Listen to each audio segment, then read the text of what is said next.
Muy buenos días a la teleaudiencia de Desayunos Informales. Vamos a hablar esta mañana de la higiene del sueño en niños y en adultos. Vamos a empezar con niños y aquellos que vuelven de las vacaciones y cómo repercute eso en su sueño. Ni bien empiezan las clases, va a ser en pocos días el 1 de marzo. Y para hablar de estos temas, cuántas horas debemos dormir, estar frente a la pantalla o a diversas pantallas, hemos invitado a un experto en medicina del sueño, el doctor Julio Real, neumólogo. Buen día, Julio. ¿Qué tal, Juan Carlos? Un placer tenerte. Igualmente para mí. Julio, empezamos con eso, con los niños, por ejemplo, que vuelven de las vacaciones y de un día para otro se tienen que acostar más temprano, obviamente, porque se van a levantar más temprano. ¿Qué hacemos? Bueno, sabemos que las vacaciones son un momento anárquico en cuanto a los horarios, costumbres, hasta en algunos límites, sobre todo en la comida, por ejemplo, etc. Pero digo, en líneas generales, lo que ocurre en las vacaciones es que nos acostamos más tarde y nos levantamos más tarde. Eso es una norma. Y lo que tenemos que hacer, así como no se pueden restablecer los horarios de manera súbita, es en la semana previa al inicio de las clases empezar a restablecer unos horarios más normales. ¿Acostarse un poco antes la semana previa? Exactamente, pero es difícil acostarse un poco antes y tratar de dormir cuando uno no tiene sueño. Por lo tanto, la forma de disciplinar los horarios de sueño suele pasar por levantarse más temprano. Ajá. Para generar a lo largo del día una deuda de sueño que nos haga que tengamos sueño antes. Claro. O sea, en líneas generales, digo, los niños que se levantan a las 10, a las 11, bueno, tratar de establecer un horario de levantarse, que también tiene que ser para los padres, que lo cual a veces lo hace más difícil. Alrededor de las 9 de la mañana, 9 y media de la mañana, para empezar a establecer nuevos parámetros en el horario del día y acompasarnos más con lo que va a ser el horario escolar más adelante. Por otra parte, los niños, sobre todo los adolescentes, tienen naturalmente por la etapa del desarrollo lo que se llama un retardo en la fase de sueño. Ah, mira. Los niños habitualmente, los adolescentes, tienen sueño más tarde que los adultos y se levantan más tarde que los adultos. Ese es el motivo por el cual los adolescentes duermen hasta largas horas y a los liceales se les dice, están a la 1 de la mañana con la computadora y dicen, apaga la luz que mañana tengo que ir al liceo. No es que a veces, aunque tengan la computadora apagada, les cuesta dormirse antes de las 12, 12 y media de la noche, porque eso es una etapa evolutiva del sueño natural, dormirse más tarde y levantarse más tarde. Pero la forma de establecer una disciplina suele ser siempre establecer una norma, una disciplina en la hora de levantarse e ir llevando la hora de levantarse cada vez más temprano para que eso genere una deuda de sueño. Restablecer una rutina. Una rutina.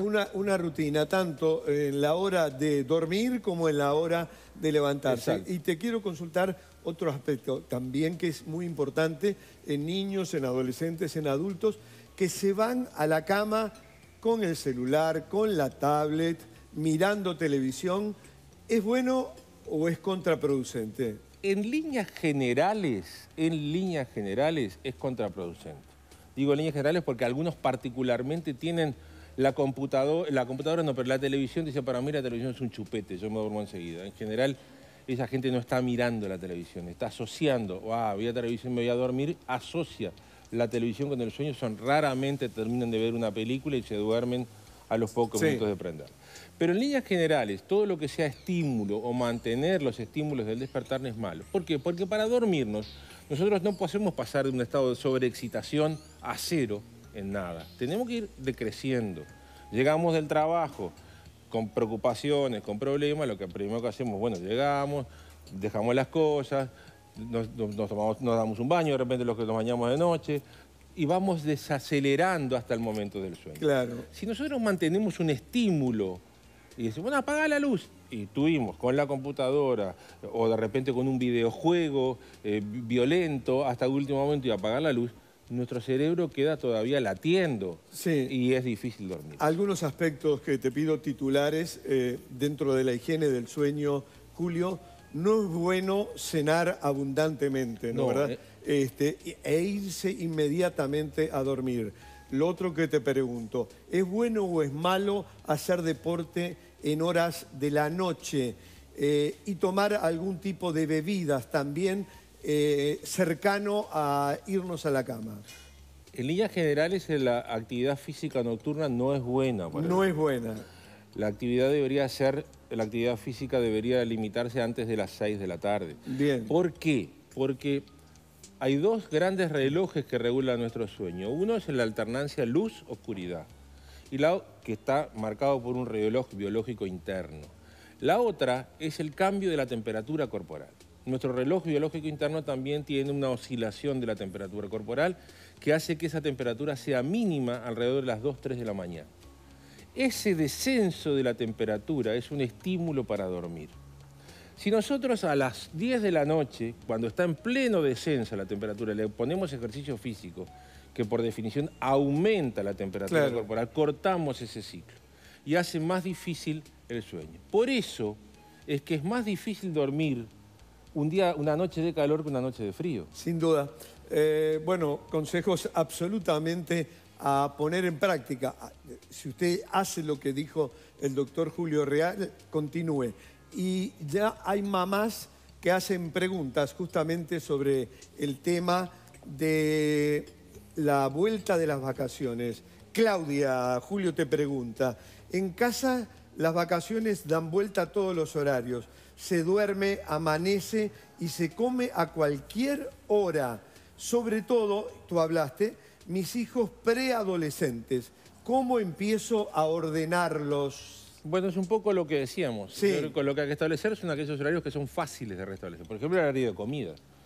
Es decir, bueno, comemos a tal hora. Claro. Por ejemplo, y el horario de levantarse. Nos levantamos a tal hora. Todos van a rezongar, todos van a protestar. Porque obligar a la gente a dormirse cuando no tiene sueño es prácticamente imposible. Pero obligarla a levantarse a una hora, aún cuando tengan sueño, eso sí es posible, aunque sea con un jarro de agua en la cara. Y después tratar de mantenerlos dormidos. Los horarios, la disciplina, hay que mantenerla estableciendo los horarios fáciles de establecer. Los horarios de comida, los horarios de suspensión de la actividad de pantallas, por ejemplo. Claro. Es decir, bueno, ustedes pueden jugar con los videojuegos o lo que sea hasta las 10 de la noche. Nosotros tenemos como pánico de que los niños se aburran. Pero el otro día estaba escuchando una conferencia de una educadora española que decía que el aburrimiento de los niños es el estímulo de la imaginación. Exacto. Nosotros le damos ahora los entretenimientos enlatados, sí, como la comida enlatada. Y nos olvidamos de que los niños, si no tienen el entretenimiento, van a buscar la forma, porque su trabajo de entretenerse de otra forma. Entonces, establezcamos en la hora de la noche un horario para que no tengan el estímulo externo y eventualmente puedan volver al libro de pintura, al dibujo, al juego de armado de un Lego o lo que sea. Muy bien, vamos a otra consulta de otra mamá en la misma línea. Mi hijo de 4 años pareciera que no le gusta dormir. Bueno, hace mal todos los deberes. Se acuesta tarde, se levanta temprano y no duerme siesta. Luego lo vemos irritado, pero no sabemos cómo inducirlo a un mejor sueño. Diego te consulta, el papá seguramente. ¿Qué le respondes, doctor? Que debería consultar, porque eso no es un comportamiento habitual en un niño. Los niños normalmente duermen más que los adultos. Un niño de 4 años normalmente tiene unas 10 horas de sueño. 10 horas. Si un niño, sobre todo, no le gusta dormir, cuando un niño se dice no le gusta dormir, habitualmente está asociando el sueño a temor o a algún evento que fue traumático y que como que dormirse o ir a la cama le va a generar sueño. Entonces ese niño, obviamente, por lo que parece asumirse de eso que dice, duerme poco. Duerme poco. La irritabilidad, la excitabilidad, el déficit atencional, todas esas cosas que hoy en día son muy frecuentes, pueden estar asociados o pueden tener como causa el déficit de sueño. El déficit de sueño en los niños, cuando nosotros tenemos déficit de sueño y tenemos que trabajar y nos estamos durmiendo, elaboramos estrategias para no dormirnos. Nos paramos y caminamos, nos lavamos la cara, tomamos café, etcétera, etcétera. Los niños, la estrategia que elaboran para no dormirse cuando tienen sueño, como puede ser el caso de este niño, es la hiperactividad. Exacto.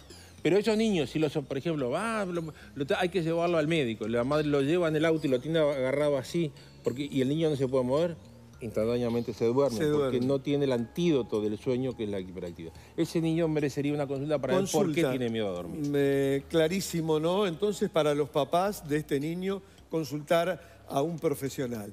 Doctor Julio Real, el placer de siempre. Igualmente para mí, Juan Carlos. Y la Biblia, das clases y diste esta mañana una más en Desayunos Informales. Esto es una opinión de un amigo, así que no lo tomen. Es una opinión de un amigo, así que no lo tomen en cuenta. Sí, somos amigos, pero hay un gran respeto al profesional y ustedes han valorado debidamente todo lo que nos ha dicho respecto a la higiene del sueño.